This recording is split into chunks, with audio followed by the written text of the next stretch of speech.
मित्रों, हर इंसान के सामने दो परिस्थितियां रहती हैं। एक तो ये रहती है कि यदि उसके साथ कुछ हुआ तो वो पूरी मेहनत लगा देगा, जी जान लगा देगा, उसे बदलने की कोशिश करेगा। और जब वो पूरा जी जान लगा के जुट जाएगा तो उसे बदल भी देगा, क्योंकि ये प्रकृति का नियम है कि यदि कोई भी इंसान किसी चीज के लिए हाथ पैर मुंह सब कुछ धो के पीछे पड़ गया तो वो उसे पाके रहेगा।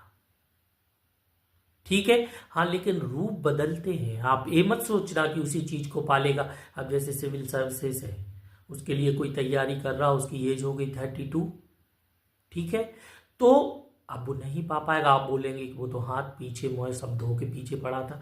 नहीं, रूप बदल गए, वो सिविल सर्विसेज नहीं निकल पाएगा, लेकिन फिर भी उसके अंदर प्रशासन की कला होगी, वह प्रशासन का बेहतर ज्ञाता होगा, वो प्रशासन उसके अंदर से झलकेगा। तो ये भी एक उपलब्धि है। केवल नौकरी पे बैठ जाना और करने लगना ही उपलब्धि नहीं है, क्योंकि यदि वैकेंसीज कम निकलती हैं तो कैसे कोई निकाल ले। आप देख रहे हैं 100 वैकेंसी निकलेंगी, उसमें 50 आरक्षित है।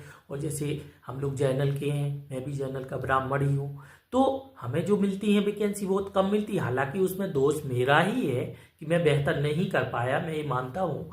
लेकिन हम यदि पढ़ाई करते हैं पूरे दिल से और मन से तो वो प्रशासन और वो प्रशासनिक विशेषता हमसे झलकेगी, हमारी बातों से, हमारे विचारों से, और हम वही हैं। लेकिन बस अंतर इतना है कि हमें सरकारी वेतन, आवास, ये सारी सुविधाएं नहीं मिल रही हैं, बाकी काम हमारे वही हैं।